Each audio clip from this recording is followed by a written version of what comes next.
assalamu alaikum hombe men darde fewndo saydo ko télévision Jama TV wono famirɗon non mi weltani ko men jarni on kaka émission den do de wona hande ko ACW sappo jeetati mars 2023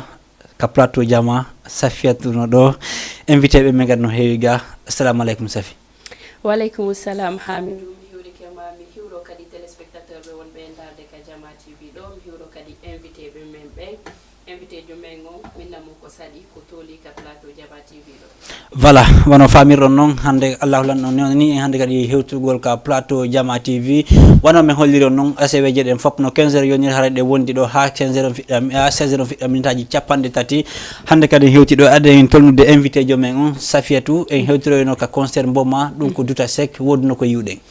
haray ko no woniri comme no andirɗa no ba ko enen fof wonno toon fi kala min hari mi sellano kono haray woduno fiji boy ko hiɗen wona organisation on tawno manki ha no manki fotano haray ɗum ɗon hiɗen tori promoteur ɓe wonɓe gaaɓe yoɓe ɓurtudarde organisation o moƴƴa parce que ka plateau ɗo ɓe fotno Jama wondema ɓe yiiti lawol ngol hoore garande yitama kono ɓay hewtoyi Douta Seck toon no yirɗe muraɗi noon tawi vraiment ŋakkere nde no waɗi fotayna seeɗa en annintine tu wondema ellaji wona toon ha arti jon tigui marti en faami ko PDG Jama TV on tigui yawno jeeji mo ha yirti ka podium toon en artire ka organisation ko natugol taw ko natugol tun taw ko ɗon famude wondema tigui tigui o nder toon en innal concert o watta toon kono côté organisation on ɓe foof ɓe yi par ce que ka VIP ka ɓe holluno en ɗon VIP no ɗon e yahuno e yaali en anda ko mboɗo tenno en manam ko non wona no mi haaliri noon no hollirɗen noon organisation on hari no manki par ce que e yeehi joni an sa soodi ticket VIP a ari tawi a anda a sendidira VIP on ala kadi accompagné ɗoma hollama ko ɗo woni VIP ko ɗa woni wona VIP c'est à dire haray organisation ɓe ala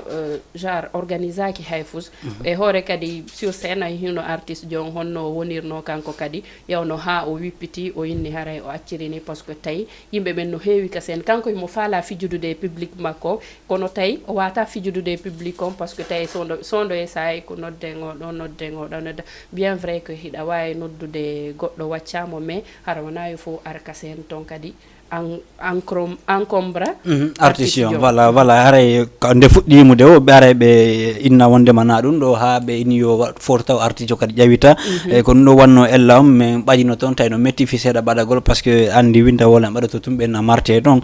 kono min ñofitino min bakkiti ɓawa PDG on ɗo min nani ko ɓe woni gundade kon aray artijo on holluno tigui tigui on ƴawitata ka chaine toon hay fans club makko hewtuno toon e toragol mo e yino kadi konte kon sécurité on tawi police no toon kono tigui on a sikka heɓe ala toon a sikka na sécurise go concert addi ɓe ara ƴawra ka podium no faliraɗa noon tawi hay organisateur ɓe ɓen kamɓe tigui ɓe anda ko ɓe jogui non pas du tout wona côté sécurité o goto hanno mi nanno goɗɗo no enna ɗon sécurité ka ko honno ɓe wolirno ɗon e momi yejjitino wolirno noon mais après ɓa nodda ha ɗon ka tawi sécurité no dari ɗon à côté kono hay goto jabaki mi anda si tawi haray ɓe yoɓanoɓe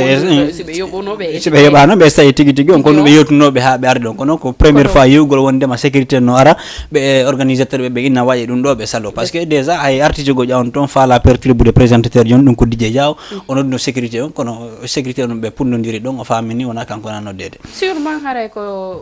comme no innirɗen noon ɗo fof englobi ko organisation o wonno tawi ya haali no haniri noon ya haali no duwirano yaade noon par ce que normalement sa addi sécurité ko si on tigui goɗɗo fuɗɗike wadde toon ko hana ɓe aranamo ɓe genre ɓe sensibilise mo on tuma golle ɗen fuɗɗito kono si tawi hay sécurité addanoɓe ɓen tawi ɓe wawali famodirde organisateur on c'est que hari arti jon tigui to ardiga noon taw no ɗeñƴini seeɗa par ce que wayi wasitay ko kanko tun ari manaje alaga par ce que ɓay yeehi ha ukkodirama toon ko arti jon tigui yawno wonno yawde discuté e organisateur ɓe ɓen ha hewti PDG on ɗo mi anda so tawi artiste on aro acci manaje on guine toon ari kanum tun ga est ce que no kono ɗon tigui tigui no ardano noon itti ka affaire sécurité ha hewti organisation arti jon tigui ɗon mimi sikki si faɗin probléme ji waɗi na arti jon woni yawde directement discuté organisateur ɓe ɓen c'est le manager qui devrait être là wonna arti jon daro haɓoɗo alan ɗo mais ha tawi fono ukkodira sendirta hoore binde voilà en famille e wonɓe men darde fewndo saɗa o tawi ko mamen ɓaqqinanan kono muraɗin feƴƴorno Douta Seck to ka concert mboma ɗum ko ñande 8 mars feƴƴi ɗo ka fête sonnaɓe ɓen e hewten ka plateau ɗo tolnen artiste o men assalamu aleykum wa aleykum salam inde nden e groupe on inde nden ko LG Techno groupe on ko Live Konga eje techno Ouais. ka live gonga Oui. ya pas de souci ado en jama on en fuɗɗade émission on il est to ka régie tigi jama on ɓurta andude ko hombo woni ka plateau ɗo régie on addane en clip o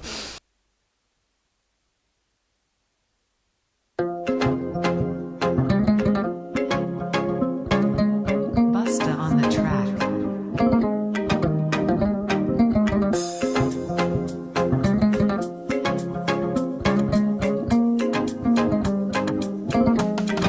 Moya hemonya yomodimba ngalo tipi wo wadai bimba bing bing bing ba musafiri wanyama kujinja sia hainike mo hatajinya fere ala Sister Linda, wanna know mama mi winda. I'm ready now, me for this year, la bigela. Sinangariki como se den, balon kono henti na roda nene. Gala fete nela, dausi ala wadola. ya klibas nirna maninga solita ibas oh afoda laba don matame yen falada afetini lafe temeyo fa beba otaya wacha lafe alufale mami nafe linga sense nirna ma ai ma wela solina temandu masai sai Moya himonya yomodimba ngalo tipi wo wadai bimba bing bing bing ba musafiri wanyama kujinja sia hainike mo hatajinya fere ala Dane la mofi Allah Olukman way wariana Uchi full fine kufula Limola ba mo fochi mo kuria Si otipi mi tipa Haiso mo si mi jala Haiso tuti mi metai Baiti ko gigol Luwana ella Mijo mido Galu tabido Gotolado kenendido Adolangido mimi anyata jiwo Senka fama mami jido Panam debo gidam fadam Ulloro kam kosam Alin jaran mami holle melam Kollembe anu welikam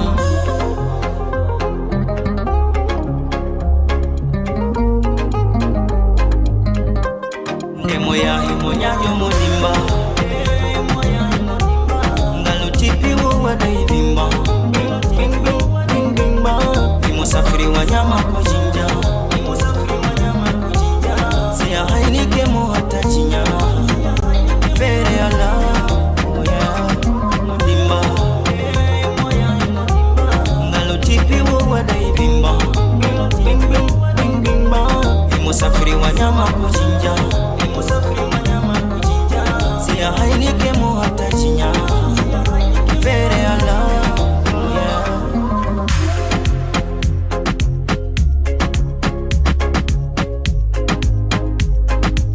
Busta on the track. ka plateau Jama TV wono famirɗon noon ɗe wondi e élément live gonga ka plateau ɗo ɗe wonji ɗo ha 16h yona haray Sophia ɓurtani tolnude invité jo haray live gonga élément jo live gonga Voilà. makko sadi ko toli ka plateau Jama TV ɗo voilà donc haray live gonga ko honɗum signifie ɗum ɗon live gonga Ouais, live gonga ko live on kan anglais. Gonga on non, il est ngandi non ko pular. Donc are kanyum ukindira wada woni live gonga. d'accord Woni ngurdang gonga. gurdam Ko dum firti e pular mengal. d'accord gurdam gonga haray Yeah. kono waɗi si suuɓi ɗon gurdam gonga Way kun wadi si men subi dum don. Live gonga on. Sandari are no firi piji buy quoi. Mais menen live gonga on ko men jettirimo. Exemple hande lan jodi ka plateau do. Ari lan revi dum do quoi. Hande wonti gonga. Wan o clip mo gaynon tegudo do joni fetni lan meden revi mo. O woni gonga. Donc menen live gonga ko no men jettirimo quoi. Ngurna ngamen day wonay gonga quoi. ok Voilà. manam rêve ji mon ɗin objectif ji mon ɗin son imagine ka hoore après Wonay. waɗon pas à pas ha réaliser non Ah. d'accord e joni ko honno wonirno ha créer don on live gonga ko honde tuma live gonga créer Oui, Life Gonga, men créé groupe depuis 2017, c'est-à-dire on soumati men figure no affaire musique et tout. Ari melen hidi etugol sonji artiste be répétadi. Konon yari han tawi gigol musique on ari amen tay pourquoi pas men nata tay musique on mais ya studio men enregistré men kadi men dara kono c'était woni passé. Ay kono men natire musique on ya tawi hande alhamdulillah giba 2017 créé don groupe OK kon jelo ka groupe ton groupe on oui quand même il y a 15 personnes qui va comme créer mo juste mais à hande quand même on a 15 personnes fou mais heddi men buy kadi wana men carton to ni live gonga juste que comme en carton himata mais live gonga comme un groupe quoi live gonga manam ko équipe ndiano c'est une sorte de structure harayne donc haray mais onon don fo on groupe don fo ko onon nayotu woni yimbe menen nayotu yimata don non ko an e hombo min LG Techno Mr One Fulaveli Respo Bari menen nayo voilà Hamidou do mi accude de may invité jumay ngom mi falando de ko woni LG Techno. D'où ça vient en fait quand on le yure oui en fait LG Techno ko indande mi yetti alaji woni LG alaji do miti Techno dum non ko idol jango ko li donc woni LG Techno d'accord yeah ko kono musique yimoto on tigi tigi menen musique me watta on ko pastoral men burata wadde mais mene wada kadi musique on stay woni men sentiri wo men wada quoi OK ara ko dum mene musique men ko pastoral on e culture guinéen on saga men ko non kadi men nawrata yeso quoi mene wadura dum non kadi fi culture guinéen y a pas de souci haray menen pour la première fois à travers Folie un de nos amis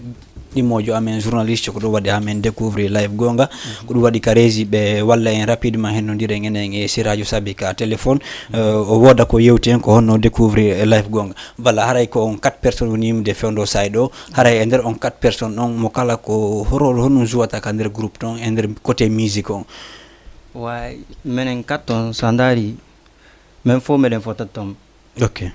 même fo mo be adday couleur musique mon et puis voilà mo be joba golle mun den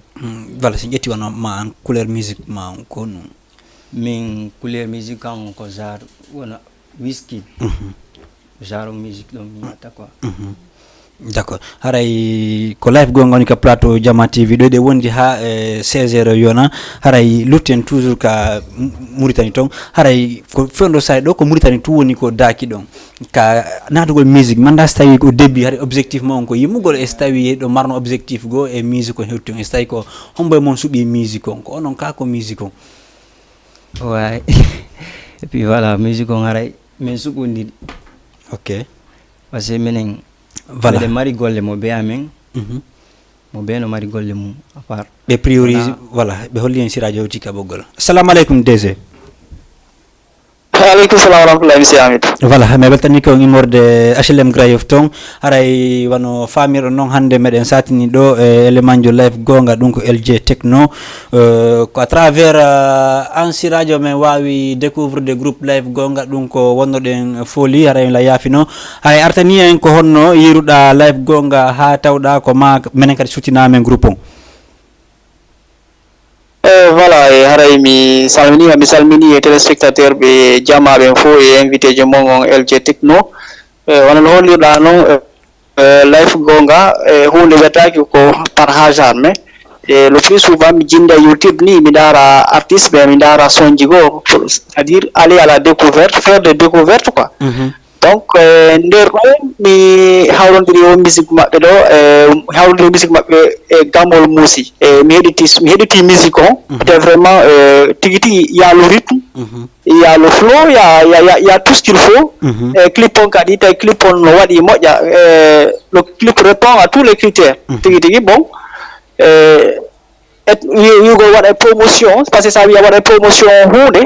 maka promoteur tawa waɗa promotion culture guiné o là c'est de façon gratuite si tawi no moƴƴi a hollay kadi heddi ɓen e ko non woniri tawi musique o fijay on hodduɗa ɗon fof ndi ha woni en boucle tawi o fijay en boucle ha fayda woni ko wiyete hymne national ko non mi yiri life gonga. D'accord. Haray nonda c'est vrai aware affaire promotion artiste be ben na découvre goltum webi tan jama mais a holindira be kadi relation ji menda itti yida live gonga si a yawno kisan natuda contact anye mabbe e ko honu yewtuno don stay kadi wodi balde ton ko wadanda be à part webutugol ngol ka réseaux sociaux. Oui, justement mbay mi ɗuma mi ettino ha mi hawrodire maɓɓe no ɓuri tañinade ko min e LG Techno ɗon tigi ɓuri hawrodirno mi yewti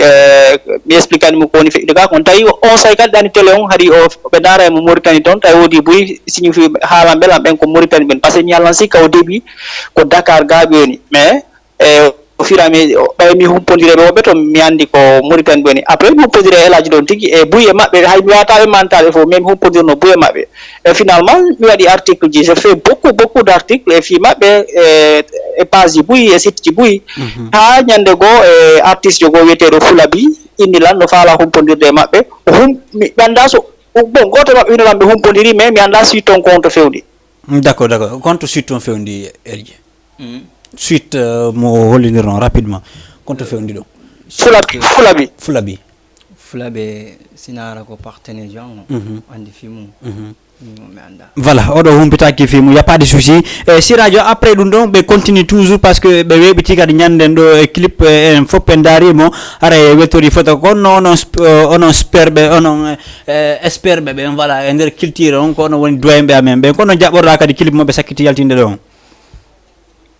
Voilà min ko ɓinata ha joni hiɓe rewi lawol ngol c'est vrai neeɓa ha ɓe yaltina kono ɓeɗa anduɗo fi musique si yi ko ɓe woni e wadde kon tawa tigi tigi golle no toon haray no wodi ko mankani ɓe tun haray ko wiyete ko communication et promotion haray buyi andaɓe taw mais découvre ɗo wo par ce que asa remarqui gamol muusi e mo hollude musique o wo buyi landinolan ko homɓe ni e finalement gamol muusi buyi no andi hande o sonno oɗo kadi tu vois à la première découverte an tigi ɓawi hollima o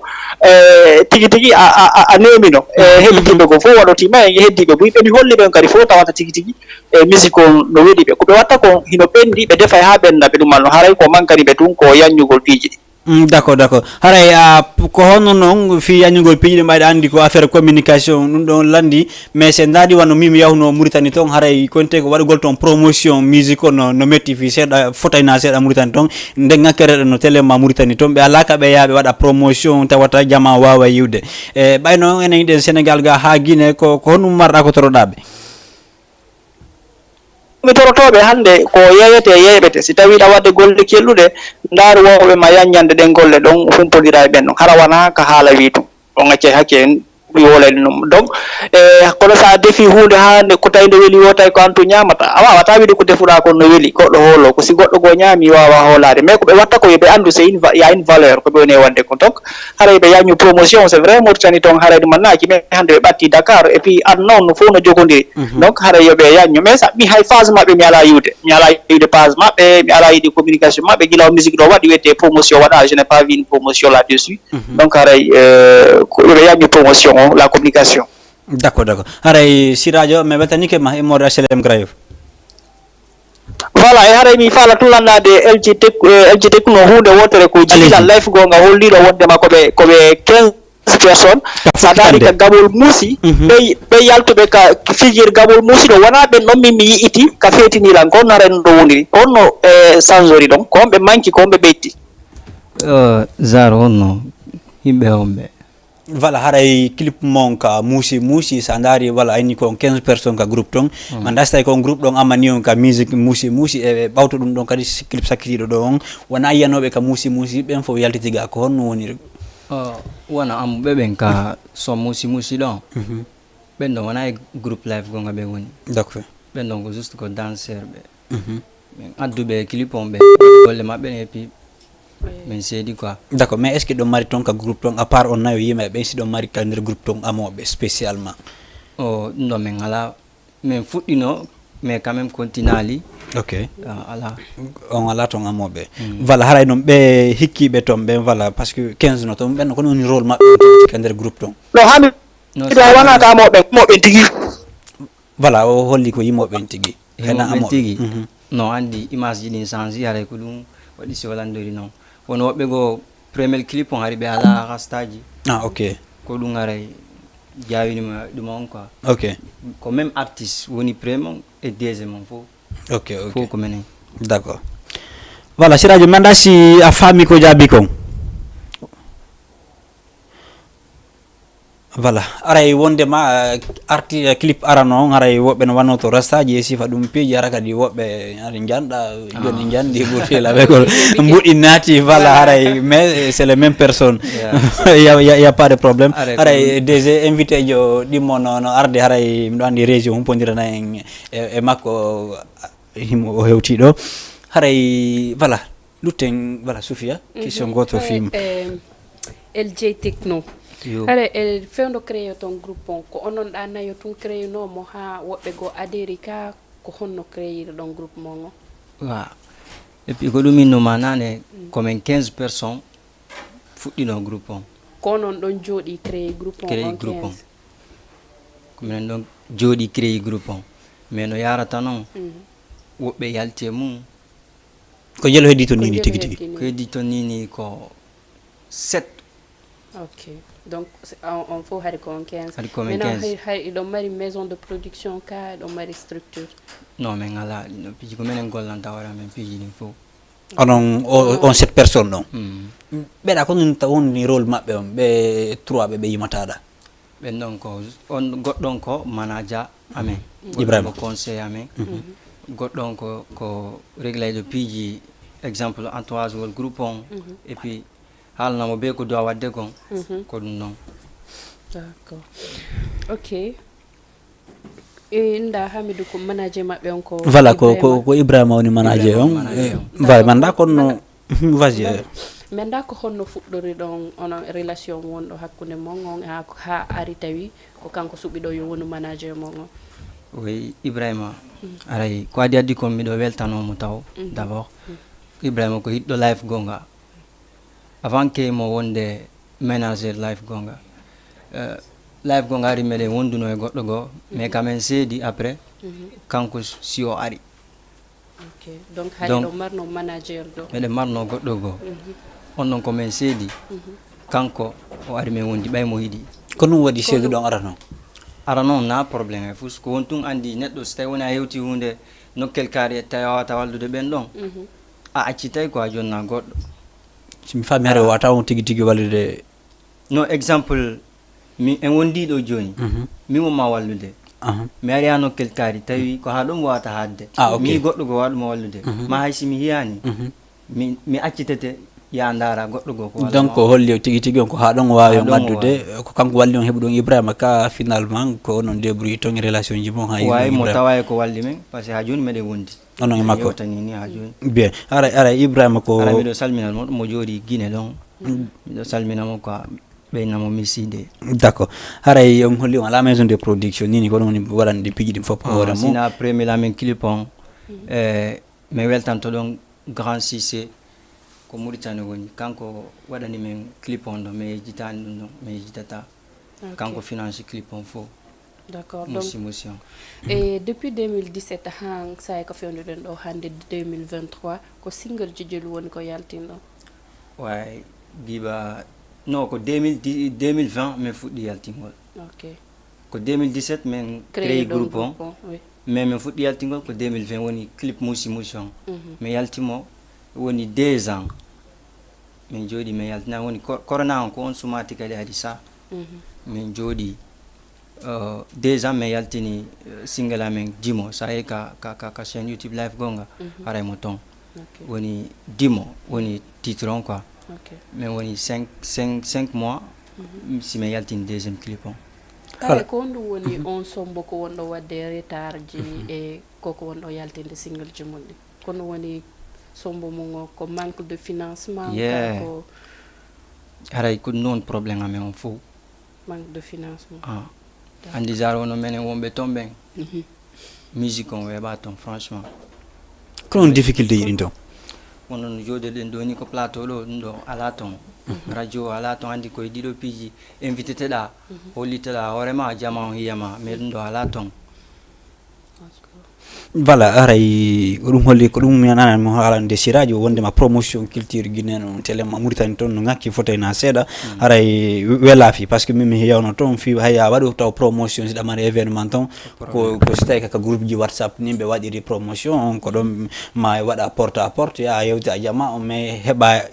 yata wawa weɓutude inna waɗay ɗo promotion foppu yiyande wotere ɗum noon ɓe ala toon ɗum noon téléma Mauritanie toon haray noon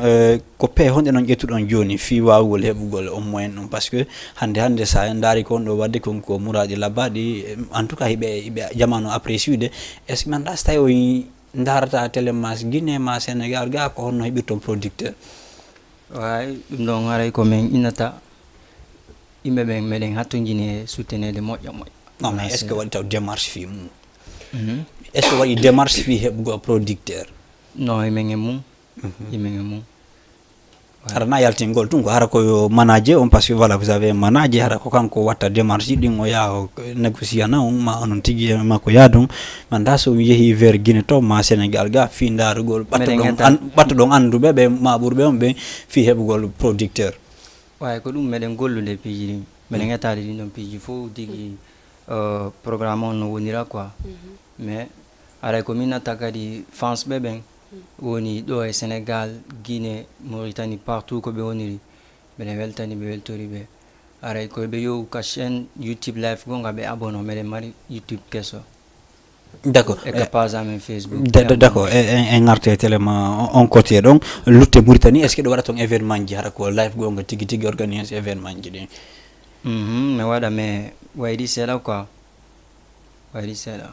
voilà parce que mi tawama ɗon une fois événement ro ni ka bébé Aïcha yawno toon on arno mi faami wondema en tout cas ɗo mari public on toon donc mi anda si ɗon profite de on public mo marɗon toon France ɓe ɓen fiwago organise go hara on heɓana hoore mum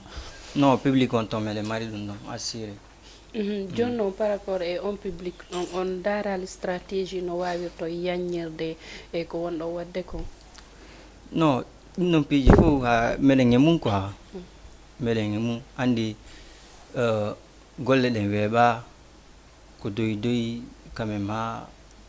laaɓa quoi d' accord d' accord hata région ɓe dara e humpodire kadi e male no woodi ko yewta ko yowiti groupe life gonga on kan kadi ko manager jo mo tawa kadi e maison de production no gasa c'est une occasion pour vous voilà mi garantie sal mais ya male quand même qui nous regarde e wawa hendademo ka ɓoggol ɗo enen makko wooda ko yewduɗen ko yowiti e Mouradou wotoro ɗum Sophia ɗo e hendade male bon haray mi falandude ɓa hino ni ko Mauritanie ɓe woni haray ko honɗum woni ko adduma ɗo walla ko addi on fewdo ɗo Dakar ɗo jusqu'au projet ji life gonga projet life gonga bon hono e projet ok hono e projet no projet ji ɗin ko secret siɗi yalti inchallah jama on yeey quoi on dévoilata projet ji ɗi min anda no gasa ko wonɗo a wolde ɗo no wawi hara producteur jo walla ɗumajo no wawi structure no wawi ma ƴettude ɗo ƴetta inna a life gonga mi yi projet ɓe présenti ɗo projet est ce que seeɗani tout seeɗani ay miɗo meɗen mari projet ji ɗimin woni wadde préparugol digi yaltingol e cu mais sagan ɓe accame yaltina d' accord anni ko projet addi on ga fi life gonga kono waɗi sayi noon ko 4 mai ko antun ari hay manaje on arali way mi ari min tun kono komin fof woni ɗo sa fami non oye nan fo de woni ganini ko antu woni ganini c'est vrai tu représentes le groupe y a pas de souci mais kono wattata est ce que a falaka wadde ga projet en solo non ça dépend ko life gonga ari namin tung LJ Techno ari ok ko groupe ngari quoi d'accord est ce que donc groupe mo live gonga vous êtes quatre ko on nayo yimata est ce que parfois no heba ton ka goto mon surtout wada musique en solo kan fuddaki non taw musique bon il faut ko en équipe way ndo me fuddaki non taw ko me watta ko fo ko men golli data ensemble est ce que jango mede wa yude LJ kanko tun en solo ça dépend andi ko alla jogiti ko alla andi ko woni yeso kani no non way mi yade goddum alla wala goddum c'est ça kani ni saba hakunde mo alhamdulillah giba men fuddiri accake yandani men quand même ko men fijidi baddi pijidi fo men wonde ay suudu wala andi wobe gon ton stawi par exemple ko amburi nantude inde ma ko amburi wonde stade jon ton o hediti be zalusa ya we ha dingelaji fop yan hakunde mo min mi din groupe jiga telemaka music ya ha bonna hakundeji mabbe manda say dungal hakunde mon ton non benna ko da mardi voir photo non ala entourage ko dum no nane menen concurrence ala e groupe amen fo no fota quoi d'accord hande son hebi ma maison de production hande ko hon tigi burdon sokolde ton ko men buri sokolde ko wallitede wonde men woni munde men wakilade beriro amen on kono andi wonde nde watta ko si jama on ari walliti kama wonde burta yaade gote fere karansi ya donc are ko dum minata jama ko be wallito men moƴƴo ok haray Hamidou mi anda se ya seeɗa ɗo yo Mali arde ko honɗum bon parce que avec des sources sûres mais andi onon e NG 224 eɗon mardi relation haray ko ɗum e relation woni hakkude mon ouais NG 224 relation amen on ko grâce à Ibrahima manager amen donc de on ti yewtiɗo pet Sénégal contact mo indi mo petit wan kunno don Sénégal o do faire no yidiron o jonni la numéro ma comme mi contacti dra et puis voilà o décroché mi yewti men famondiri ay mi do weltani groupe makon e yat fo aussi ko kambe won sabu awonti sino jodi do e sirajo aussi weltani be ala à part ko manaje on jonni ko numéro ma on tra yewtu don à part non est ce que anon NG 224 do mardi o yewti fi projet jigo à part yi dugol tu yewta téléphone ano dimo décrocher non der ton gadi non yewtu man tout c'est da au fait voilà no dandi pigo acca tun wada surprise quoi ko dum burta fotude mais ok mais da way habba de featuring hakkunde NG et life gonga way wonde c'est en cours oui d'accord voilà Sophia bon à un moment donné hari life gonga e hezbo nan to ndira hibe waddirde classe mi anda ko hondu wonno hakkunde mo oui hezbo comme France be hezbo qui fait bien et puis il faut ça là entourage ah non ko game on way non non voilà jonno game o way non ari ha kata on profite ay woni fi classe gol be quelque part voilà classe peut-être hari ko fino besoin manda sita yari do fala buzz ko fi buzz ka ko akon wonno problème game on tout way non non game o ata ko sorti buzz fala ma ara do mingema haldi den classe ma digi sare den yodo boom haldude hezbo yon classe non men haldi da non on hibe tun après waddo bay on tay be mari bay be li men ibe mari France be attaque dombe ton quoi atuga voilà PDG on pondira na ngenen maleka ka bogol voilà on moment on hari ko voilà ko male njotino hezbo rap mi anda stawi ko no muradi woniri voilà lutten toujours côté Mauritanie on ton voilà andi muradin ton ha jonno no ngakki Mauritanie tigi on ko non à part promotion ko non hadi culture gina yarato yeso parce que yarato yeso di no manki quand même wono artiste be arrivé ton ben si be ari me wada golle si be invité ton artiste be notre dame mais ara me wada golle den ensemble non vous faites le événement nga mais juste comment qui ton ko siga wono di piji do nanda war mara yaltinay image artiste jon yama anda golle makko on ja c'est mi famille promoteur ala ton donc c'est ça non mais nabe artiste be na promoteur be non non ben donc juste wat gol concert ji fiye bu be seke be ajana murandum ouais, parce qu'il y a un souci hein, telle organisation concert au Mauritanie. Sinon par exemple no kambe no wonir non ko hibe mari France be buy e Mauritanie ton haray no fotuno ni ko kambe woni star à la une Mauritanie. Non, ton kambe to un saron. Dum mi j'ai vu ça mais ben donc kadi parce que dandi haray bani ni on est au niveau du monde digital. Du coup haray no ben France be makbe don no saki tout de kambe kadi peut-être haray on ala kadi stratégie de communication. Ton stratégie de communication ko groupe WhatsApp, ça c'est clair. Mi yeto mi no be on programme de non ko dum hay organise ko concert Mauritanie il y a des risques parce que ala ka be no be yewtirta non si ma wadi mi falando de stay organise ton événement be invite live gonga ko caché be yobata on ka ko jokeren a watto hakunde mon ton inno ok yoni ko visible bay be jono visibilité yes artiste be arebe be bay télématon do mari visibilité jabanno be dum harana caché. Oui, ko caché. À part caché live gonga jouata ton. Mi jouata à part caché parce que gol de me wata den. Mais ala ya de wadane de cadeau. Gol la de woni digi menen kadi men avance. OK. Voilà. Non. Ton ala ton konte ko hono studio ni d'enregistrement son tawata ko Guinée on géri har ko Guinée on géri. Non, Guinée on ala ton. Voilà, ça c'est. Mais comme wata kon foko Mauritanie me wala tamé pijini. Donc mi famille acteur culturel guinéen ala ton hara ko bendube ala ton no manki piji buiton quand même ko me alanta mako. Ah, ça c'est un problème parce que même yon ton no miri no be woni yarde non no metti fi fagol joni hewten Sénégal ni da Sénégal ga mi anda stawi anye manager on humpondiri fi awa on bay maison de production je no ga tawata ko guinéen be ardi hara ko yo be badade ndaron stawi muradin so tay seda. Ouais, mais il y a tout de minge mako et puis je bouille comme il doit avoir de l'eau. Il y a tout ici, il y a les radio. Maintenant, c'est un peu de ma be fi be wallonga maison de production. Non, mais il y a autant au fond, mais ben discuter de ça. Aria inshallah. D'accord, à part promotion et puis go kono ni satti ko sattene joni on hawrde to.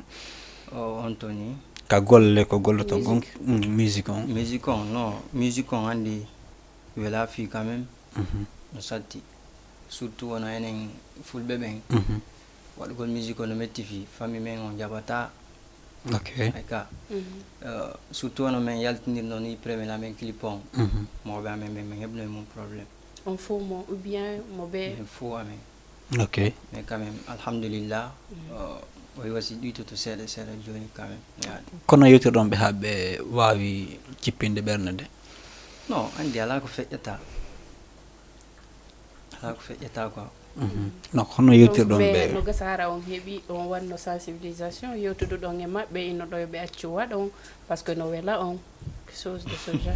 Oui bien sûr mais yotuno tawon no be wonde mabbe jabi be jaba wada. Non be jabani o 100%. Mais quand même lui tike seda. Non kono duitori me. No così tanto anche mama. Ah OK. Tu ala mama ace mi golle de mbay jamano yidelan fejjay woni ka seda. Be jonnon condition ji. Beni sa wada musique on go dum do mi woni mi da borno da mi da wada ma mi da ya hado. Non arenton. OK. Je bata piji gono ton wada atanki ka neddo juldo kadi. Wadugol setti piji gon ton di alla ida. Ya dai jullo ko ara mi falta ke siga dim piji lon quoi. Sagu mabbe ko on tigonu simple. Ara woni propre. Ya si fadi clip ji buy wobe hebda e problème hay juwe tawa ko kan clip ji dum man dawno so ngala fottude dum non kadi ton. Non mais ban non to. Ara mobe jobe be ara be impose groupe on be na supprimer dum bay jiwango no ton si fadi piji. Andi si me wada il faut me yoti de jon mi wada tay mo ko live post. Si sta woni mo ni pre e woni le woni wadde ne. Si me wada no do yedude jon hara mo kanko mo d'accord mais hara famille makko humpitaki ko skilipo yalto e famille on yiya si après famille on yiyo ya bedna OK min jiwan on disano kilan o landano kilan so wadi. No famille makko humpito to sa men déplace to me ya men wolita e pi famille makko ko ni me falira jomo men fala waddude nde ɗo hunde ɓe absetta si ɓe absettani kadi min dara goɗɗo. D'accord, ko on toon no inspirade musique o watton ko? Ay komi woni inspirade ɗon jar par exemple musique o yimo toon kon ko ndare woni koni feƴƴude kon hakkunde dewle ma hakkunde voilà des faits de la société koni wadde kon hakkunde jamaji ɗi manda so tawi ko ɗum wonɗo darude e so tawi on copioto woni piiji gon ton? non min copiyata ko juste no aduna woni yadde noon koni wadde kon e aduna on ko ɗum ɗon min himata kala komin yii ko ɗum ɗon min himata. ɗo mari instru mais pardon, vas-y. tout à l'heure kanko innuno idole makko ko techno techno je pense haray no woodi piiji goo ko wonɗa ettude e makko seeɗa personnellement soit ko ɓornande soit ka ɗuma e pii choix makko helanmi e pii voilà peut-être musique aussi makko musique kadi makko voilà ça warami t'inspire ɓernde quoi. peut-être oui n'inspirami bien yewten fi instruit ji ko watton kon vos instruits là kon tappanen hoore mon ka o yawon télécharge on aron fawon hoore ɗon ɗum couple ji ɗi? hay min télécharge instrit ji min waɗa e dow majji watta bitta min ko ara ko min jiyanima hoore amen. Voilà, télécharge gongol risque ala ton prochainement o taw ƴettuɗon tawata yahara no protésa non wano télécharge gongol sa télécharge instrumental goɗɗo a ƴetti a yimimo a lansimo il faut que soda biton ou bien sina ɗum ɓe itta e biton ɓay ko kamɓe jeemo vidéo ma o yaa ko noon. D'accord, est ce que voilà parce que e nder instruit ji gono toon min heƴƴina ɗo mi yi goɗɗo kadi no yimiti musique hoore sifa instrument o ha siradio landi kon to itti min anda finalement so tawi ko life gonga ƴetti instruit makko so tawi kanko ƴetti instruit life gonga hikkorɗo Sénégal ga voilà donc min andi on andidira e onon artiste ɗon kono itti ka siradio innoma instruit o na kanko jeeyi min yitali musique on ha joni yaasi haray Sophia so tawi ala hewti ka wondiren e oɗo 3 minutes heddorɗen ɓawto ɗum tolnen deuxiéme invité o. bon haray komi innata ɓe bon min ko musique maɓɓe on ko oɗo musique mo vidéo clip moɓe sakkiti yaltinde ɗo ko ɗo mi andi ɓe et franchement komi écouté mo pour la première fois ko ɗon mi hiiɗi koɓe waɗi kon golle maɓɓe ɗen no laaɓa comme no siradio haalira noon haray komi encourage golɓe to encourage ɓe e ɓe daara kadi stratégie communication maɓɓe on ɓe daara ko honno ɓe wawirta ɓeydude visibilité maɓɓe on par ce que siɗa wadde hunde bien sûr ko seeɗa seeɗa comme no inirɗa no yarato mais siɗa wadde hunde ko tawi no laaɓa il faut kadi boosta e no wonirɗon noon kadi wono no winirɗa no nanen kon groupe c'est pas évident yo nantodira wono étude mo be mo ya représenta oya mais en tout cas je vous encourage beaucoup. Merci beaucoup. Voilà haray ko feƴƴata ɗum haray ko dargo parce que c'est vrai manager no wakkile en tawa wakkilaki parce que sa daari no programme ɗin tracira noon ha hewti ka émission ɗo il a fait quand même un effort ma reconnaissance ɗum ɗon mais kanko tun kadi hay so tawi mo faala o wallude kanko tun o wata on naɓude tigi tigi artijo falte yawde ɗon il faut heɓo maison de production donc c'est le bon moment déjà an hiɗa Dakar ga voilà yiida e hanaɓe yiidede ɓen daron so tawi on wawa heɓude ga ka wawato bakade taw ha daron so tawi muraɗin hoya tigui tigui on meɗe weltani on haray bonne chance e télé ma Mauritanie toon. Ok, merci. haray ɗa mari une minute fiwa en tago so tawi ɓe mari ɓe salminta e sifa ɗum piiji min hiwrike manaje ma Ibrahima. Ouais, ko adi ko haray mi salmini communauté guinéen wonɓe ɗo e Sénégal et partout dans le monde weltano France ɓe ɓen kala kaɓe woniri miɗen weltani ɓe weltori ɓe et puis yoɓe wakkilo puusugol Mourandou aray weltano Jama TV ko tawata invité amen ka plateau ɗo minen live gonga e haray ko weltare mawde mawde wona seeɗa miɗen welti moƴƴa moƴƴa noon e aray Jama yo abono ka chaîne YouTube live gonga e ka page amen Facebook donc aray si golle ɗen yalti ɓe yeede donc quoi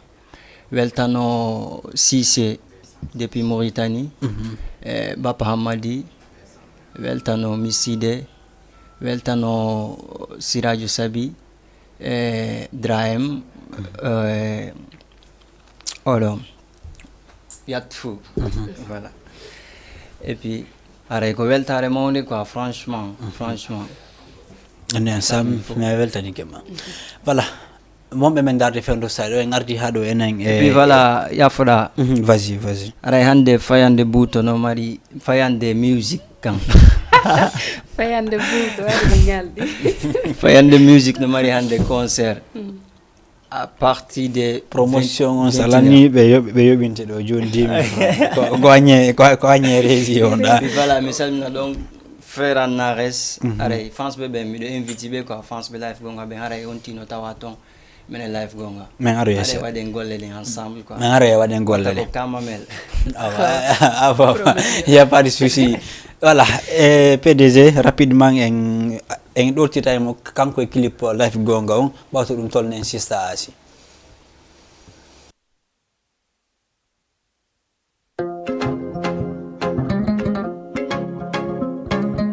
Busta on the track.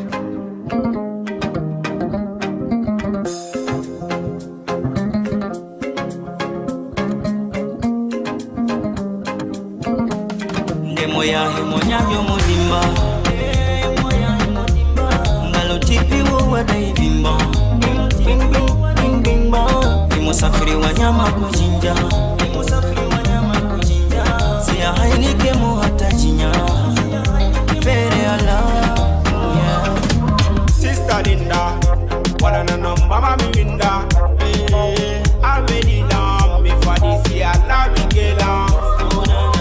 Sinangariki como se den, balunguno henti na roda nene. Gala fete nela, dausi ala wadola. ya klibas nefna maninga soleil taibas oh afoda là-bas don matame yang falada afetini lanfe temeyo fa beba otaya wacha lanfe alufale mami nafe linga seng nefna ma bai ma wowe la solina temandu masai sai ndemo ya himonyanyo mudimba tipi wo wadai bimba musafiri wa nyama kuchinja siya hainike mo hata chinya pere ala Dane la mofi Allah Olukmano wai wariana Uchi full fine kufula Imola ba mo fochi nguria Si otipi mi tipa Aiso musi mi jala Aiso tuti mi metai Baiti ko kikon Lungwana ella mi jomido yalu tabido gotolado kenendido adolangido mimi anyatajiwo senka fama mami jido panam debbo gidam fadam ulloro kam kosam alin jaran mami halle melam kollembe anu welikam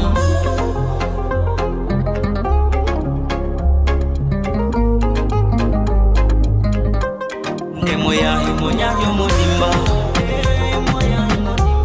ngalo tipi wo wadai bimba musafiri wa nyama kuchinja siya hainike mo hata chinya pere ala mudimba ngalo tipi wo wadai bimba musafiri wa nyama kuchinja siya hainike mo hata chinya pere ala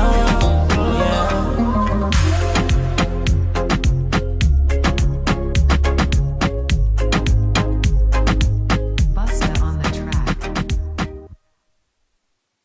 wonɓe men darde ka Jama TV en arti ka tawre ɗimmere émission ɗen ɗo den wona famiron noon ko aseweje ɗen fopp Sophia hari ɗe wondi enen e elce life gonga e LJ ok techno kono woniri Hamidou hariɗe wondi e LJ joni noon kadi e wondi e invité jo men ɗimmo on ɗum ko Sista Asi en tonnaymo ka plateau ɗo Sista Asi bienvenue. Merci beaucoup. Salam alaikum. Voilà, on est dans les Jama TV info. En gaccata hay goto travers ndeysan wonɓe ton e diaspora wonɓe aussi la Guinée wonɓe Gambie fulɓe fof en salminiɓe. dani to pular makon ka o do fi yen hetumo lagine c'est wala wala ta fi ya pas de souci are men tolni maka émission den do den fe yo asebe je den fop ka plateau Jama TV do voilà ata PDG on to ma on pondira e male hay sirajo voilà no wodi ko yewta kankadi ko kanko men attir de article sista asi ko yewiti animation on Zik FM donc adi woday ko fenstani Jama on ado sirajo hewtude tonna bon asi comme no minen non bienvenue harami fala andude ko honno aventure on fuddorda ka min aventure bien sûr no fuddorda no fi animation o hari da mari ambition mun ka ko no yarirte no seda hebirda bien sûr hari on tigi no marno ambition mun gila law parce que gila pay ko yagal on tigi akitayno hakkel déjà émission ji quoi comme wonno pay kon l'âge de 9 ans 10 ans jarmi parce que hari on tuma la connexion innugol akkita hakkile mun nge connexion ji réseaux sociaux ala donc à travers de dum don mi écoutayno émission ji yimbe tout le temps mi écoutayno parce que hari la marno ambition mudum wano émission on yere non do oui wano émission ji fulbe donc hebayno do chaque mercredi dum do mi gitata à chaque fois à partir de 22h mi ettayno radio mi écouta Andi da manti inde animateur jon non bien c'est pas grave pareil ko honto fuddida ko Sénégal do woni ko fuddida fi on animation non oui bien sûr parce que ko do mi jibina mi mawni do presque on tigi andala Guinée ben ko dum don on tigi imagine il faut woda komi wadi culture donc bay hami tay mi miji tike fi dum don fo mi pourquoi pas d'être animatrice donc yey don ha tay mi hebi ambition mudum modja et donc ba ay hebi ambition mum mi anda si tay wonno démarche ji wodi ko jangoda e mudum e si tay ar wadda parce que dandi jande nen no dudi no wodi théorie no wodi pratique manda ansi ko pratique ko jettunoda directement e si tay ayawno ko théorie kadi non presque woduno goddo gomo mi wonduno avant burdo l'encourage do inetedo Sami TV j'espère Sami TV on donc kadi mi rewi makko parce que mo yino hari lan faala hunde nen wona hari mi jangana dum taw mais yino kanko inetedo son mondial donc je le salue à passage voilà ni jabar ci en arte do joni be holli en kateren to wodi hewtube ga voilà ko male masirajo goddo mabbe do hewtitigi assalamu alaikum aleykum salam wa rahmatullah voilà sirajo hewtiti do voilà mais weltani kon sirajo hande me wata on akkutude télé HLM Grayef ton do andi yari don hebulani ata on fota kono tanke émission la nalarede wondi do sirajo meden tolni sista Asika plateau Jama TV do ka émission den do den mi andintina do kadi ko men ngati yirde article makko bay hewti ka radio Zik FM artani ngena découvrir a sista Asino voilà sista si mi ko gila Abidjan mi haynotonomo au début mais en ce moment ko sen YouTube mi yegiti ne dem mi yaynomo TPB mais ko wete ko voilà mais andi ko wete ko en matière de télé madum radio no wodi ko wete ko lo charisme sa yino mo gila law ata mo mari charisme mo mari mbadi fi ko fewti télé kon surtout ko fewti télé kon en image donc no woni ha mi ari Dakar do mais yawali yidde mi makko tigi mais wonno ha nebi sakito no wete me yidi mais hari mi andare no Zik FM ko un jour la nyotol mi hedi émission mi tawi odo émission ko jiwo woni mo wadde ko pular e mi tawi kadi no woni yarde non c'est bien animé mini dum do wana goto woni animude dum do sina jiwo parce que no woni animation hara technicien no wallude mama hara goddum ko antoni animude si tawi non ko antoni animude a famay donc hara ti ala liberté et là j'ai compris que voici une fille qui fait quelque chose de particulier quoi donc milandi ko hombo on sait la wonno ti vague ji ni grand bla be ni lanko bendi ko o wete sister simi ni ha ok c'était bien fait mais mi ari ka Facebook mi ndari mi yimo mi tay vraiment elle fait bien ko woni wadde ko mi ali goto hari no wada dum don hari mi ali jiwo goto no wadira no algo wona ka bawo console anima comme un DJ travail il y a l'harmonie entre la voix et la machine vraiment c'est énorme c'est en ce moment automatiquement mi sivi mo balle mi ari article e hore makko ko non hara gila non o weliri lan D'accord, walirimo ni haray o jombaka do jombi ya pas souci si radio lutten ha joni ka sista asi haray ginembe buye sonnabe bu no wadde ga animation voilà sen jetti gari wono ka sista Sofia Top FM dam yo andi wallitike fotayna sed ambaaju jiddo no wadde haray se yaay kono mankani be tigi on ko cuucal redungal formation on awete fami andi sila wadde formation a wawa wadde piji ɗin fo e cuucal redungal c'est à dire osa kono hara wonna gol tum hula naya hattuka hollala ɗon kon hollala tun kon an tigi fruyan hoore ma ndara suusa reedu mais wona oɗo sen heddike wona oɗo mimi ndar mi tawi mo suusi reedu par ce que c'est vrai la ngandi dawn hiɗe jiwo buyno wadde ɗo télé o e radio noon yaade no wona gotum elle anime elle même on acca noon hakke wona fiyendagol numéro makko mene wonto donc ko ɗum kadi o wawi wonde voilà mais sa yi ko watta wata vraiment elle mérite soutien elle mérite tawata jama on e hollumo holla tigi no wodi jiwo wawɗo représentude e rewɓe fo en matière d'animation haray noon komi wolta kon elle maîtrise la console ɓen daraɓe mo ɓen ɗum ɗon tumtaw ko hunde feerere animana hoore mum très à l'aise avec une ambiance bien rythmée ambiance électrique haray on acci hakke mi hattu ɗo wata donc wirtade kiki y a pas de souci sirajo aray voilà andi muradini dawa fokkutude ya ha kono fi wawgo continuer gon goni problème o kono wajjotoɗa sista asi fi yo wawo continuer de programme o min ko menta sista asi wato sikkudo ko woni wadde kon jama o rena haray mo kosi ko wolɗo e mo wowlal par ce que woɓɓe no wonka wolirde ɓaynen hakkude men gon fayda en yiɗidirana ɓayen koyen haalu gongon ɗo emi félicité ko watta ko gomi monanno ma min a oɗo bungi ma o watta ma mi dara fi kano laɓa mi ronkumo en dande mi ronkumo wallitade mina kaari wawata yo andu ko woni wadde kon valeur no ton imo gayna faami ko noon tigi yo continue noon janggo e so yahoyi hunde ko anduɓe valeur o woni ɗon kanko tigi o taway ko jokki kon kadi ko tigi ko ɓurtu ɓeydude o yaha yeeso yo andu haray mo mari famɓe yeeso ko wiyete kon e wonɓe mo siivude anduɓe fiimum d'accord mais weltanike on siradio haray min mi weltanike mo kanko tum voilà haray Sofia a heeɗike siradio haray no weltori vraiment mi weltorike moƴƴa komi innata kon min e siradio donc relation ɗumannuɗo proche moƴƴa alda min quoi parce que ko simin yiidi min hiwrondira mais jar comme ko inni ɗo kon komi watta ko woni ko welimo quoi parce que des fois o encourage ay lan certain temps o addanay la message e landagol lan donc fi blong certain temps ko ɗum ɗon quoi voilà aɗa yewtude Zik FM hariɗa TPB Vision voilà min ko ɗo mi accinoma yiwde avec Floman aray ko no hewtirɗa TPB Vision e kono kadi waɗi so tawi ƴewɗa toon oui TPB Vision no mi ardirno noon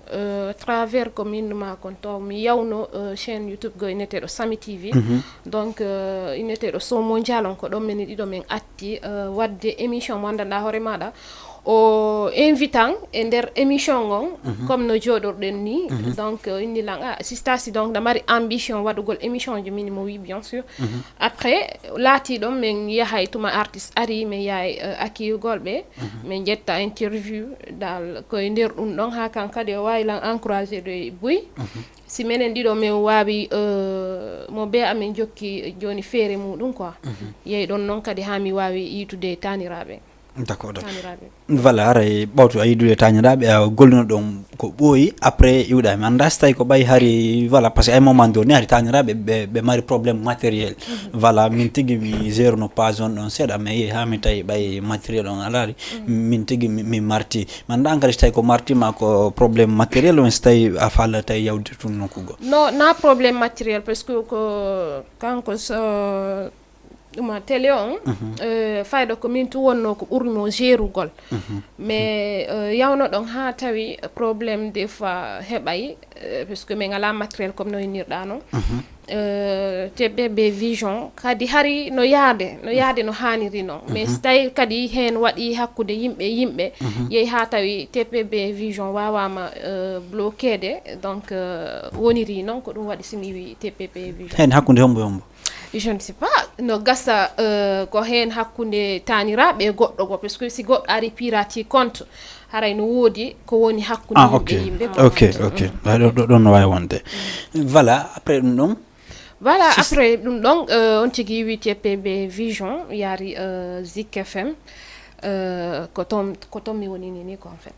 Zik FM haray ko no heɓirɗa relation ha yewɗa Zik FM ton Zik FM travers taniraɓe e grand guiɗo Mamaya aussi je le salue à passage parce que goɗɗo wata yejjuto ko feggiɗa ɗon ɗon c'est normal je le salue à passage parce que kanko attina wadde demande travers Zik FM kanko guiɗo Mamaya yeeyi ɗon ha ɓeyni mo wi ɓe wawi mo absitude mais kadi hari o waɗi demande nokku goo tawi ɓe wawi mo absitude toon kadi joni noon woni kamɓe Zik FM ɓe faala jiwo mo andanɗa hoorema comme les émission Cheikh Sarr e Anima Dione donc ɓeyni pourquoi pas jiwo heɓa toon après ɓeyni so tawi mo wawi ɓe ɗaɓɓande jiwo après haray kamɓe ɓe faala après ko noon mi yaari mi waɗi test ɓe wawi lan ƴettugol e muɗum quoi ok mi anda e sista si tawi e hoore golle ko wonɗa wadde ko si tawi heɗa heɓude toon difficulté ji mi anda wono hunde e ko honno wonɗa e surmontude ɗum oui avant la wano innugol mari difficulté ji parce que c'est pas facile hande jiwo ko jiwo to wata wonde hande ala ko fayda koye nete bona e gorko ko bonirta enen juɓɓen kon donc non bona menen kadi amen non ala ko bonata e moɗon donc kadi parent ɓe ɓe jaɓata ɓe jaɓata e muɗum few parce que andi ɓiɗɗo ma si a yi mo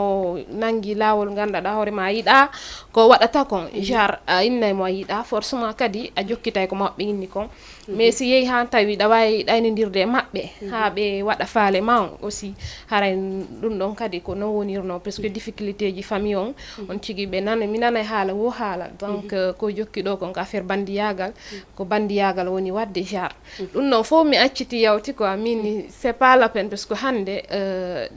ko jiwo kono gorko kadi ko gorko mo beeno mari part muɗum on e hunde quoi d'accord ko yewno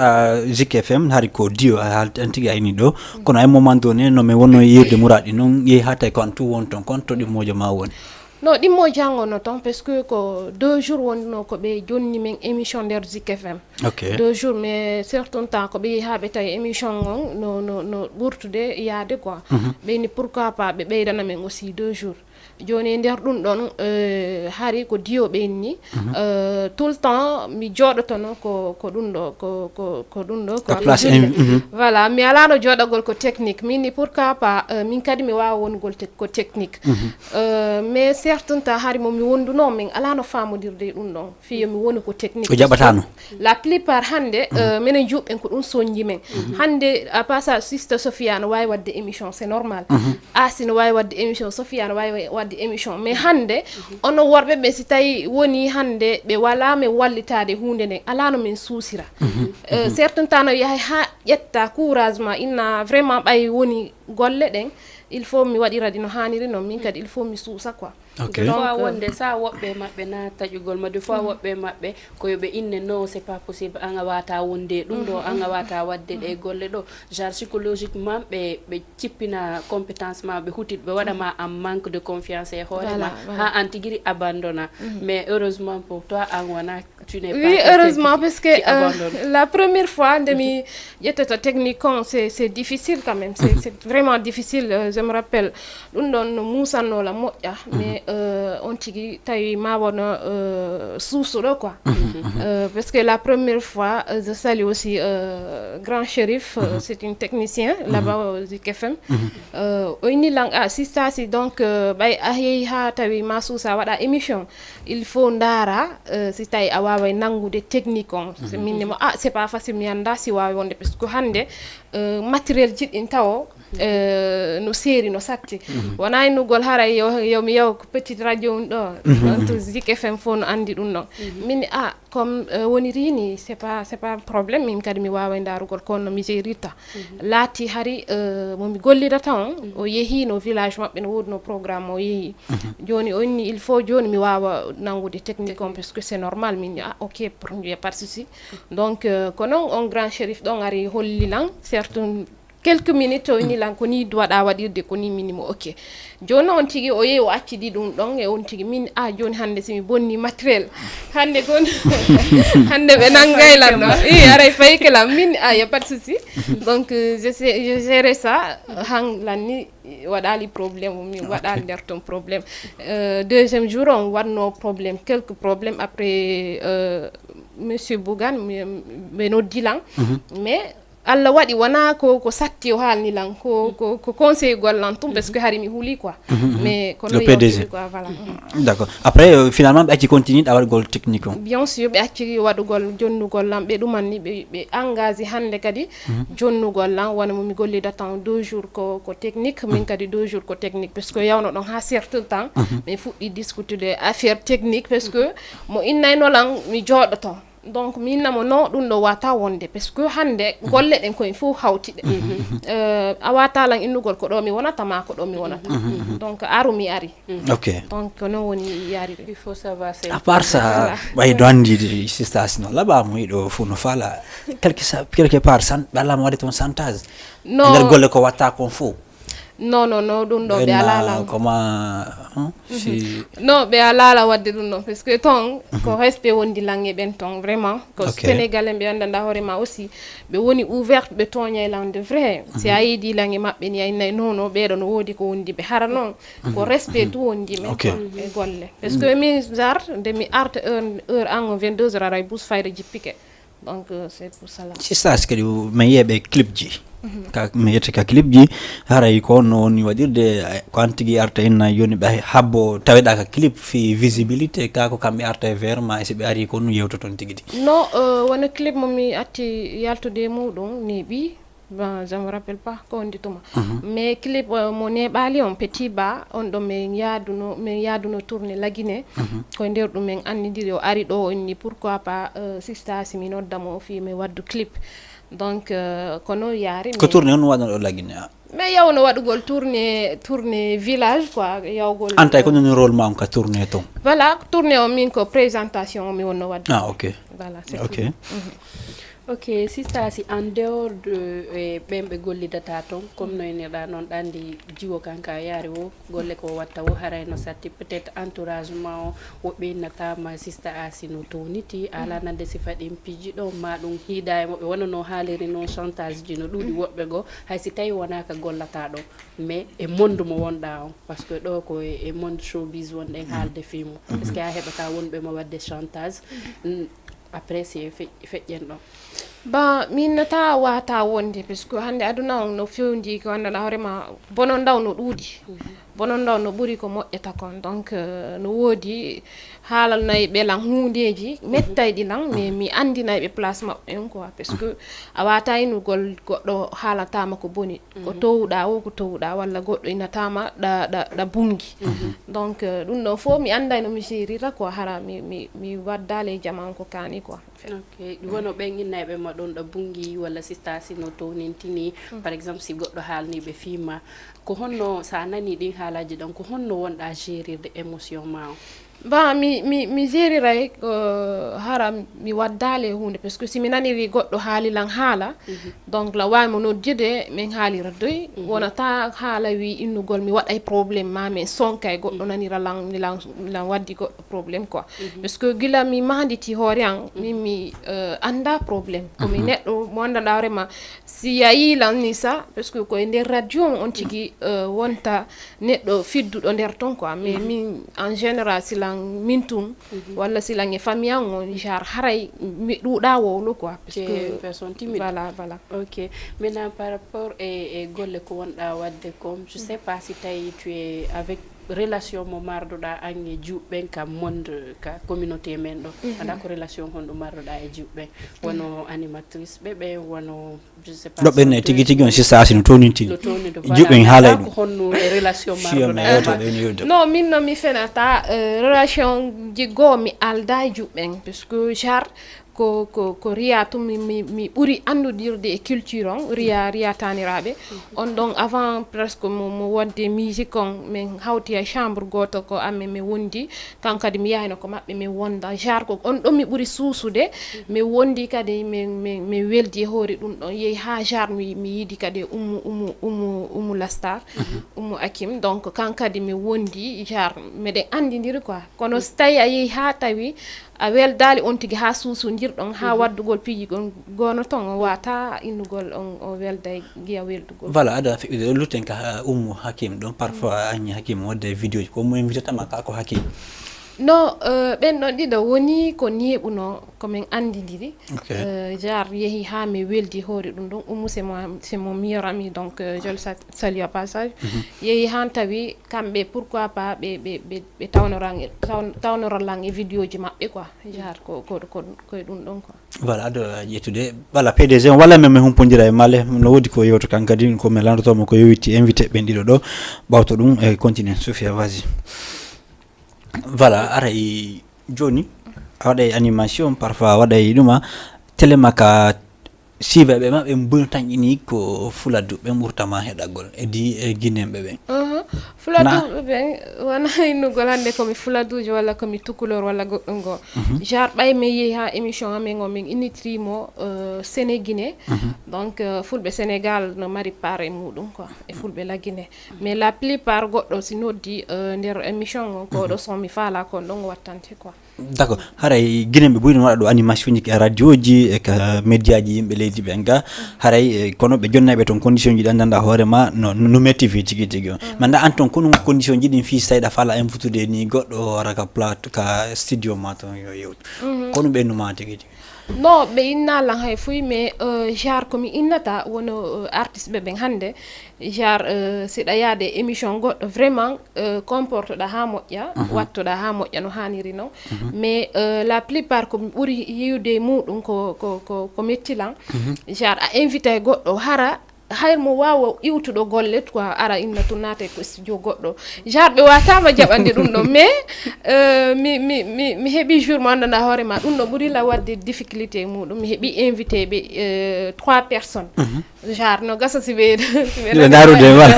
yaɓade genre ɓe ari hiɓe watti jaguette ji ɓe tuuni en fait ɓe tuuni mais après ɓe ari ɓe dari ko dambugal vigile jon ini ɓe natta langue plein émission mi wata accudude émission ɗumannugol mais mi ɗumanni ɗon ɓeyni noon ona ɓe natta minni comme ɓay yehino ha min haali fi muɗum mi ari min négocie ha ɓe naati mais mi innal ɓe genre ko comportement mon waɗi naato genre vraiment komi innata kamɓe artiste on kala arowo émission goɗɗo wono plateau wono radio hay presque radio no wayinede a yiyatake mais comporteɗa ɓornoɗa ha moƴƴa no haniri noon sa ari vraiment ɓe respectete ko damal wona innugol ɓe toñete quoi walla innugol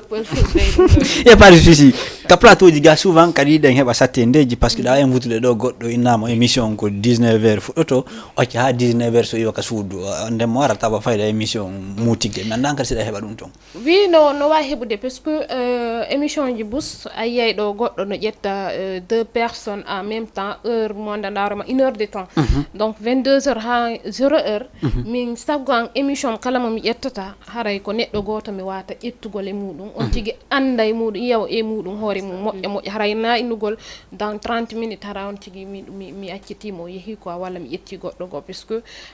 ɗum ɗon waɗay ha artiste jo on wawata iwgol e émission o moƴƴa e hoore muɗum quoi voilà Male hewti ka ɓoggol immorde HLM Grand Yoff assalamu aleykum Male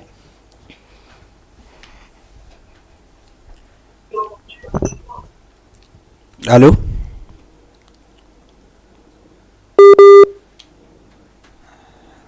allo voilà haray réseau on hakkude HLM Grand Yoff e Wakam ga y a pas de souci ɗo e technicien ɓe men ɓe wallude en téléma ka connexion ton e yidditoto ka plateau ga voilà yiɗa yewtude fi invité ɓen est ce que ka plateau ton fi ya invité ton artiste ɓe waɗon débat mi anda so tawi directeur de programme o ma ɗuma ɓe nayi ko ma aroɓe toon ɓe yoɓa ma so tawi ko honno bien sûr parce que hande a wata innugol a waɗanay goɗɗo promotion gratuite parce que simo yaade ko studio makko o yoɓay paasi tungo yoɓay donc wata innugol on tigi ko min jeeyi haray waɗa ko faala ko yaari ɗum ɗon émission ji ɗin ko no yarata kala émission arowo ton fi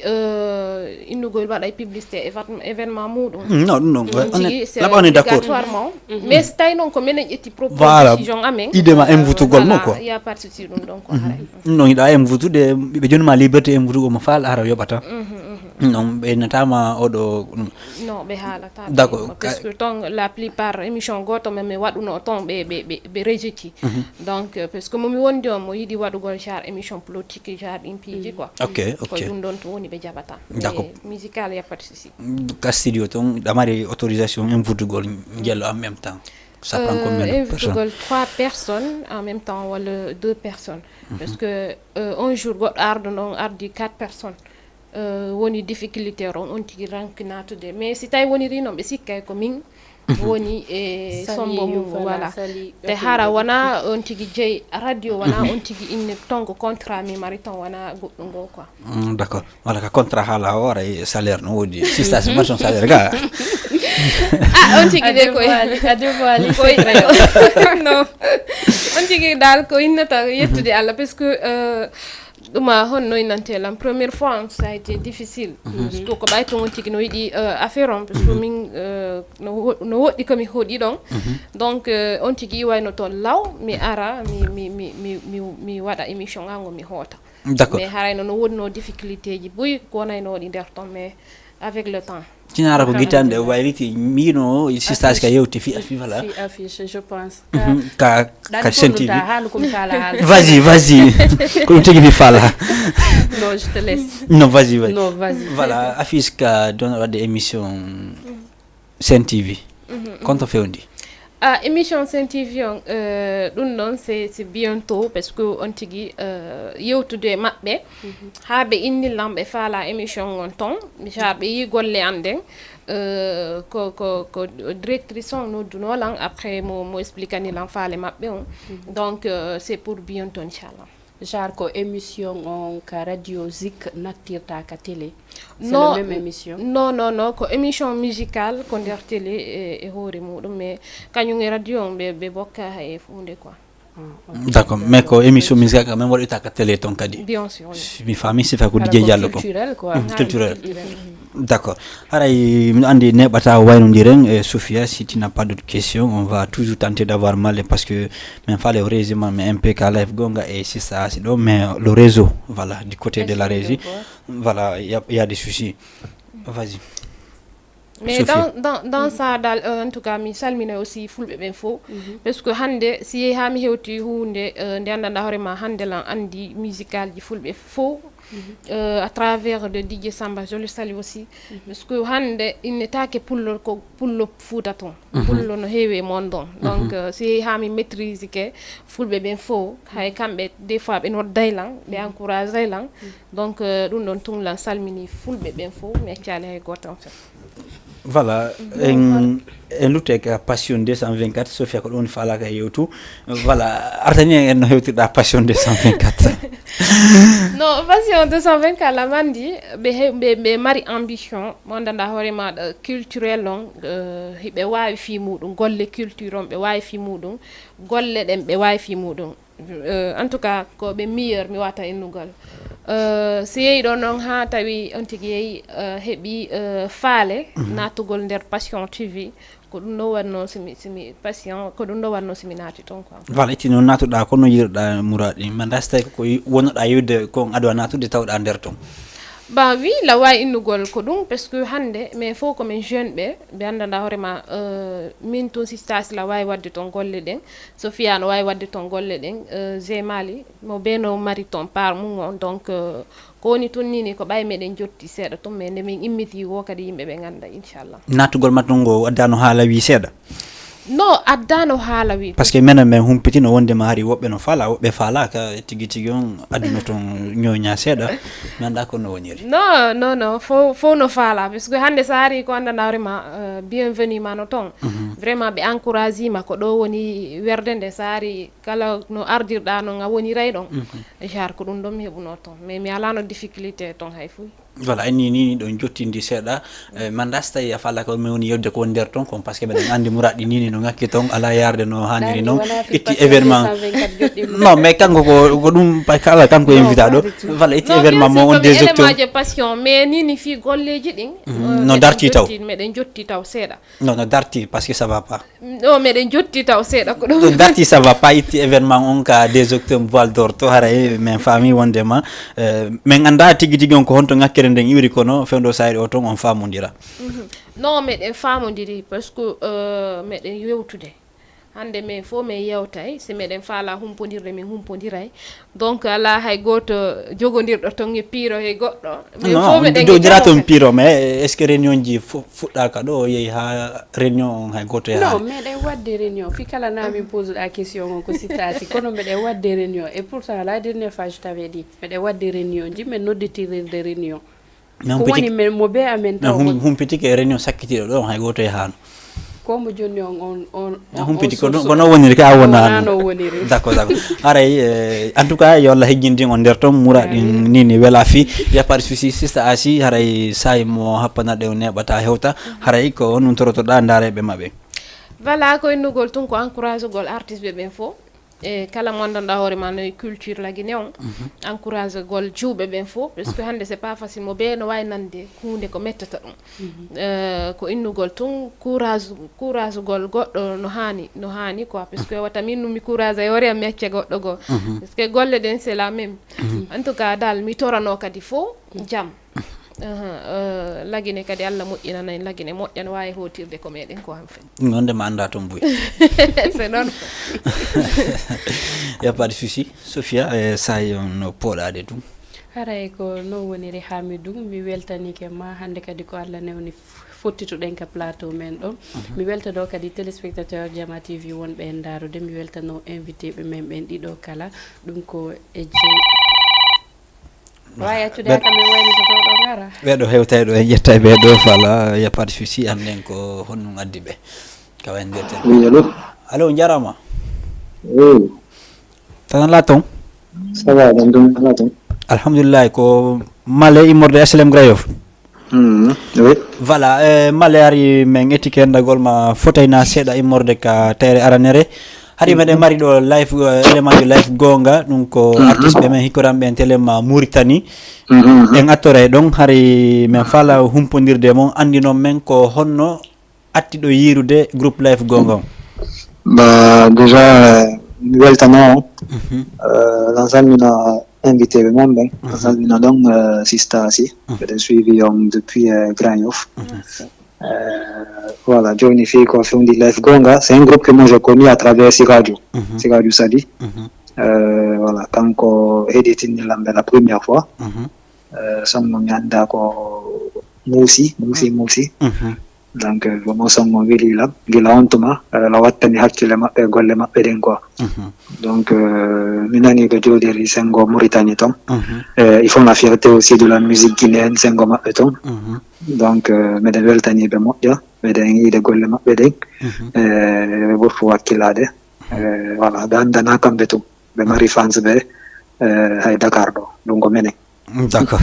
il n'y a pas de souci. Bala Malais, ils ont dit que carrément ils ont un souci pour faire la promotion de leur musique du côté de la Mauritanie. Ils ont parlé aussi d'un problème de production. C'est quoi les pistes de solutions que vous avez? Bah, déjà, ce que les gens doivent savoir aujourd'hui, c'est que la musique, c'est les moyens. Aujourd'hui, si tu veux faire de la musique, tu dois forcément avoir les moyens. Mais le plus important aussi, c'est d'avoir une bonne équipe. Tu vois, aujourd'hui, il y a des artistes, ils font de la bonne musique, ils ont une bonne équipe, ils arrivent à élaborer des stratégies qui créent le buzz et qui arrivent à les vendre. Ça, c'est pour les artistes qui ont une bonne équipe. Au-delà de ça, vous devez avoir les moyens de financer votre carrière à travers la communication. Et c'est le défaut de nos artistes, que ce soit les artistes qui sont en Guinée, qui sont ici au Sénégal, ou qui sont en Mauritanie comme Life Gonga.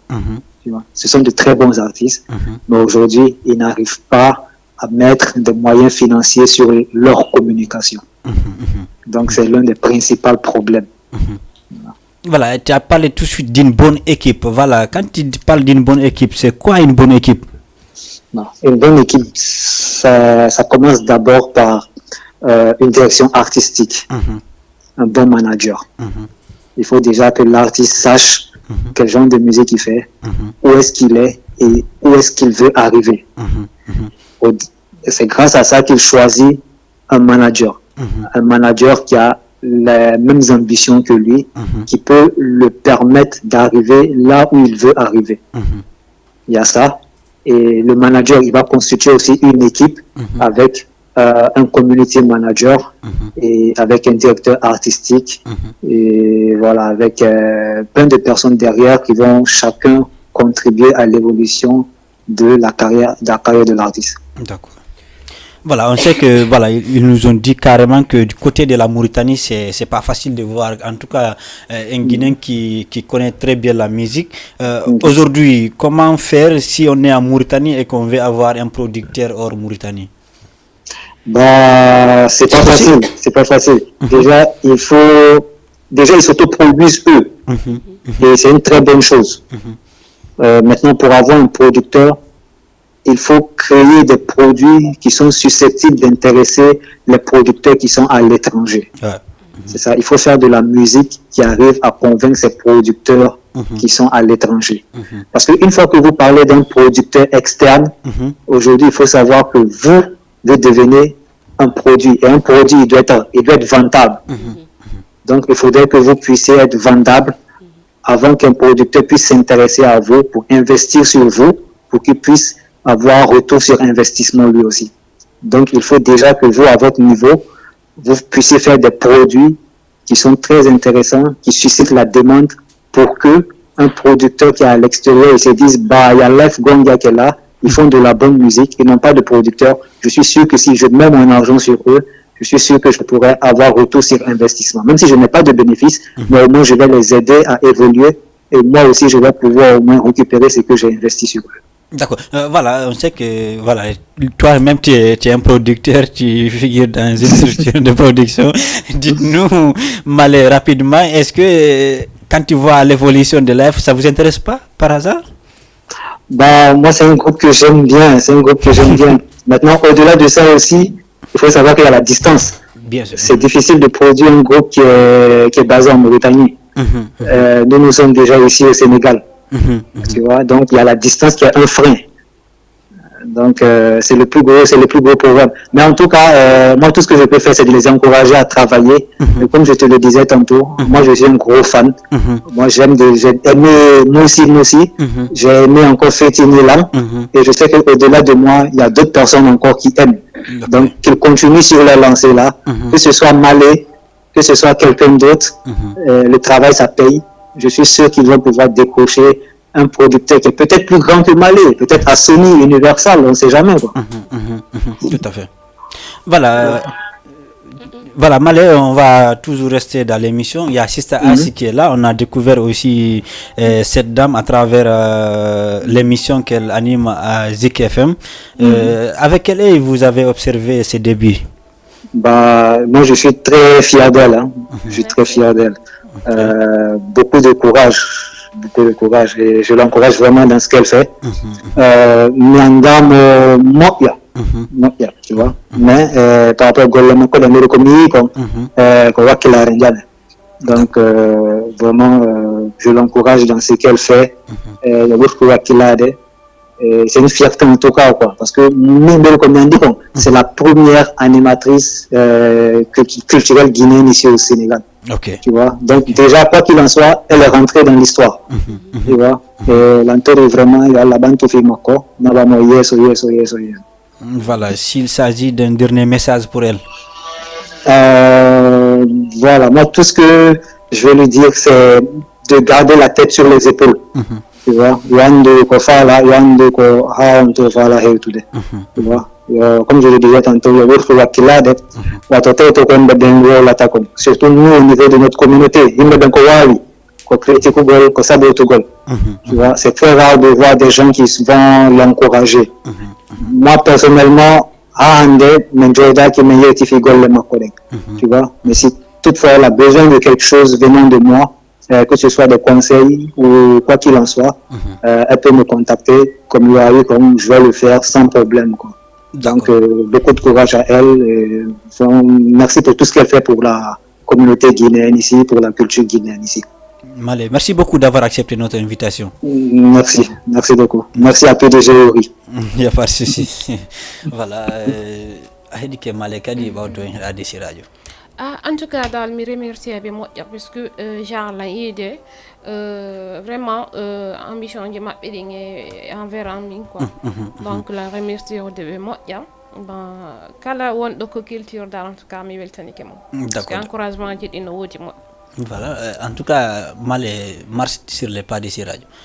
Oui, c'est normal andi goddo hay sa hida mo kono so wadi golle labade ko makadi ma confirme namo golle ko wadi ko. Donc c'est normal yobe apprécier golle makko de parce que koko là-bas o woni wadde et moi aussi je marche sur leur pas. Je t'encourage beaucoup, bien vrai que quoi diwo je sais que c'est pas évident, c'est pas du tout facile, mais continue à persévérer parce que c'est toujours la persévérance qui paie. Continue. Nyandego kadi Inch'Allah bientôt sur Sen TV et Inch'Allah pourquoi pas sur France 24, pourquoi pas sur dans une télé, en tout cas sur Canal Plus, on sait jamais. Mais parce que tu as le courage, je t'encourage beaucoup. Merci beaucoup. C'est pas facile, mais je t'encourage. Merci beaucoup. Voilà, je ne passe pas à ndar denga. C'est ça, c'est jomba maka nini taw. Non, nini taw on tigi ambition mo fotaw. On tigi nata fala ka mais ko buri faale de ko nini ko émission je de buri wadde hakkile mudum wojja nini. Kombe ndar de be awa yobe famu taw. Haysina ki sa. Me wono mene waɗoɓe émission innay menen sina joma jawdi men yiɗa walla menen ko waɗo men jogitade o meɗe yiɗi waɗo men jogitade meɗe yiɗi waɗo men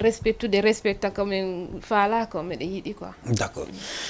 Say mo happanaɗen hewti Sophia mi weltani ken Hamidou mi weltanike ma mi weltanike téléspectateur be Jama TV wonnoɓe darde ɗo ɓe wonnoɓe darde ka page Facebook windam ɓen fo en waɗi ɓe un gros coucou e weltanike kadi élément jo life gonga on mi weltanike Sista Asi e mi weltanike kadi PDG DG e ɓe nodduɗen ɗo ɓen ɓe jaɓitin den ɗoɗuɗen ɓe jaɓi den ɗoɗuɗen ɗo hare wataɓe sikko wataɓe haaɓu ko samedi je ɗen fo inchallah ko Jama TV ɗo. Voilà, hari DJ Basno ka Facebook wondude e manager on manager life gonga on e weltaniki kadi monsieur Bari Weli en weltaniki monsieur Bashir Ba kamɓe kadi ari ɓe darde en fotayna seeɗa e monsieur Souleymane Ba voilà patou sa mal kadi hewtirno ga en weltaniki ɓe fotayna seeɗa weltaniki Amadou Bobo Diallo téléma ka Facebook voilà Alkazayon fans club makon voilà ka page ton e weltaniki ɓe kamɓe kadi zerɗo page on e Fatima, voilà, Fatima Kadi Yotido. Voilà, salut, je vous lance un salam, merci pour ce nouveau numéro. Voilà, et il va tenir que moi de Maristo Kangokadi, ko fans du live gonga, Tima, voilà, les fans. Voilà, il va tenir que pour le Baouri, voilà, Kambe Kadi Haribeka, page Facebook, Mankine Telimile, voilà, ben nom doandi ko fans Bekadi live gonga, ben nom Kadi Beltanama. Gando Ba weltanama e Fatimatu Diallo ben fo ko imorde Mauritanie to be fo be weltanama Zemal harino ka live ga e wonnobe ga ben fop sunun kanka do weltanama e weltanike wonnobe darde ben fop tele makareji ko kambe PDG wonano en ton e ka baw caméraji ka présentation ko Hamidou Fido to gollan Sofiano do hari live gonga wondude e Sista Asi Zik FM be hutno ga fiye baw mako dude e be weltanike on stay muyo muyi en samedi aro